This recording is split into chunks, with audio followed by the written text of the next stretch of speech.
The end moment is approaching as soon as the entire globe will take the beast's mark and adore him.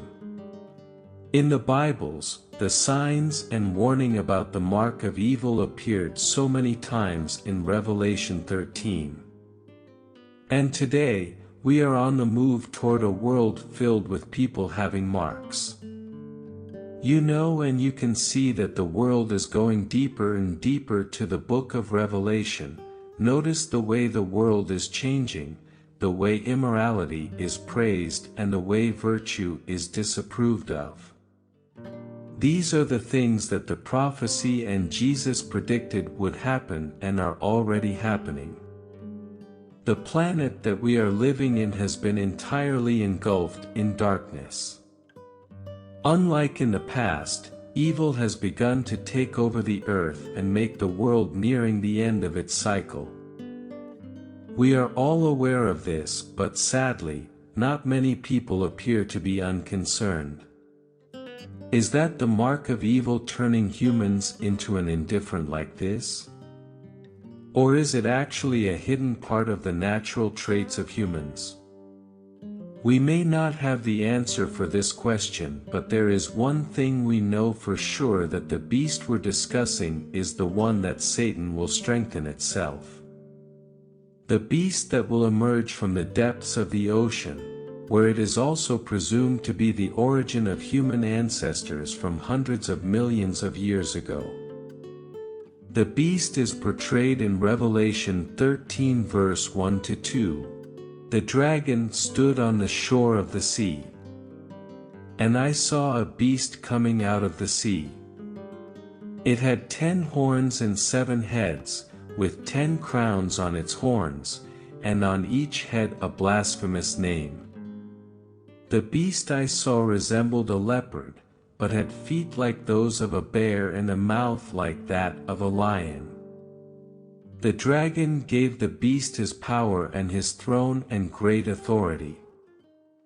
The Antichrist, the diametrically opposed and ultimate adversary of Christ, is this beast who will be the one to seize control of the planet. He will completely control over the global economy. He will be a dictator who is both admired and despised, both cherished and worshipped. The very might of hell will empower him and his dictatorship. He will have access to all of the world's energies and resources. The Antichrist would be the first guy on the planet to have such authority over the world.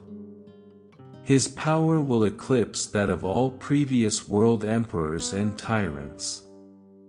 He will overshadow the power of many rulers in history like William the Conqueror, Napoleon Bonaparte, Alexander the Great, Alfred the Great, Genghis Khan, Augustus, etc. He will present a mark with the strength he offers, as well as the fake one. When it comes to the beast's mark, many people claim they will never accept it, or take it, or have it. However, people are not merely forced to receive marks, as they sometimes do grow the marks themselves without intention or recognition. People won't be able to buy or trade without the mark, according to Revelation 13 verse 17. It also forced all people, great and small, rich and poor, free and slave, to receive a mark on their right hands or on their foreheads, so that they could not buy or sell unless they had the mark, which is the name of the beast or the number of its name. If the beast discovers you, you will be barred from trading. People who do not have the mark of the beast will be forced to not be able to purchase anything. Consider a husband who is the breadwinner and his wife is the bread maker of the family. If both of them or even either of them are unable to buy or sell, they are unable to meet basic needs and feed their kids. They may be able to put up with it for a few days, but there will come a moment when they are no longer able to. They are hungry and thirsty, and under no circumstance should a father or mother stand by and let his family suffer from constant hunger. They will be likely to fall into the arms of Satan and devils to exchange for food or the trade for edible things for consumption. This is the trap set by the devil to make them take the evil marks and then become indisposed henchmen of Satan. However, as time passes by, wickedness will turn into a part of them and they no longer feel unwilling to commit sin. That will be the time when the mark totally penetrates inside them, making them forever far from God and His blessings. The biggest difference between God and devil is coercion. While God provides you with facts and the guidance to make an informed choice, Satan uses every means at his disposal to persuade you to pick his side. He employs trickery and persuasion, and the beast's mark is a pledge of worship. Lies and intimidation are two techniques the Antichrist or the beast will use. The first is lies. Telling lies is something that belongs to the instinct of the devil. They easily lie without thinking or repenting. Deception consists in their voice, their behavior, their contact. It invades their souls and fills in their minds. The issue is that some people will mistake the Antichrist as a savior. They'll see him as the answer to their problems. He will appear as a world leader who will deliver peace and unity, harmony and tranquility, and people will glorify him for those things. There are many cases of this happening already in the society. The world worships human, idolizes them, and worships them. Have you noticed how frenetic this generation adores celebrities? Have you ever seen how people hang posters of other people in their rooms and houses? Or people shout and cry and chant someone's name at concerts? That's what worship is. We live in a celebrity-obsessed culture, and this phenomenon is not exclusive to any other places on the planet. It's taking place in the church. The term celebrity pastor is becoming increasingly popular. How is it possible for a pastor to be a celebrity? All adoration should be directed to Jesus, all worship is due to the Lord, but we are seeing this culture of worshiping humans creeping into the church as well. The Antichrist will be worshipped when he appears.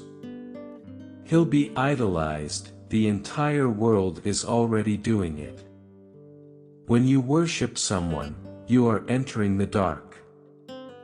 Revelation 19 verse 20. And the beast was taken, and with him the false prophet that wrought miracles before him, with which he deceived them that had received the mark of the beast, and them that worshipped his image. These both were cast alive into a lake of fire burning with brimstone. Both of them were thrown alive into a brimstone-filled lake of fire.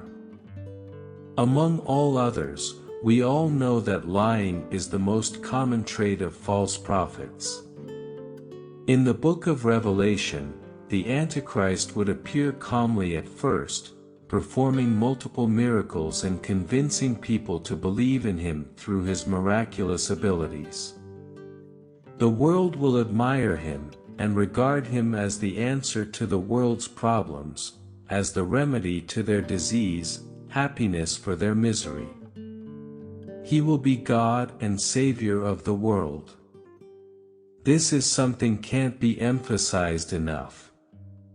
He will be adored by the entire planet. His soul is already on the earth, according to the book of John. His soul, without any doubt, is molding men's hearts.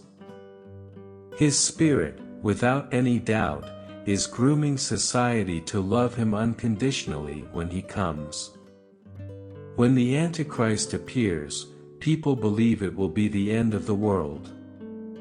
He will not be the literal creature that he has described in Revelation. He'll grow up to be a man. A man who will be adored and worshipped by the entire globe because they believe in him. Some people will simply take the mark. He will desire to be revered above all else because he will practically promote himself as God. He will take up residence in the God's temple and proclaim himself to be God. The second one, it is intimidation. Revelation 13 verses 16 to 18. That is, the name of the beast or the number of its name. This calls for wisdom. Let the one who has understanding calculate the number of the beast, for it is the number of a man, and his number is 666. An individual who refuses to take the mark will be compelled or deterred by, or as if, by threats surrounding society. There will be various adversities that will make their lives unpleasant and miserable if they refuse to take the mark. They may lose their homes, and their cars will become absolutely worthless because they will be unable to buy fuel. How will one not be pushed to accept the mark, if they were made wretchedly unhappy and uncomfortable? The Antichrist will be in such a high spot that he will have complete control over the world's economic activity. The beast's mark will be the sole accepted medium of financial transaction under his authority and direction, putting a huge amount of hardship on individuals. It will threaten, force and nudge folks towards the objective of the devil, attach people to the marks of them. Instead of letting people make an absolute freedom of their own choice, coercion will be used by the beasts. That is something you should be aware of when it comes to the devil. The devil is the master of forcing people to do things they don't want to do. If the devil has the power to make you do something, he will not let go of it. He will make the most use of it. God, on the other hand, enables people to make decisions and then deal with the results of their decisions. Even though individuals are knowing that taking the mark of the beast will result in eternal separation from God, they will nonetheless do it. Although the number 777 denotes perfection, John claims that the number 666 represents a man. The number 666, thus, stands for anti-God and antichrist, as well as everything that opposes the one true God.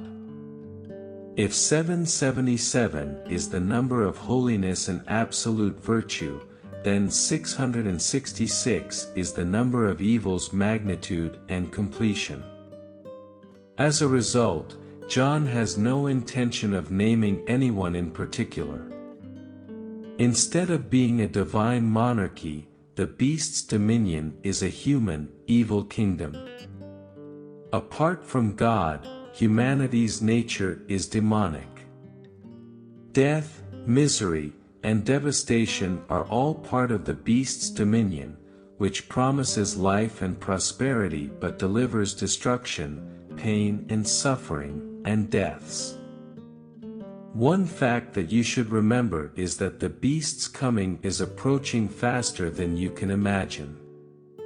According to the Bible, the Antichrist spirit is already here on earth, preparing the world for his coming. 1 John 4 verse 3.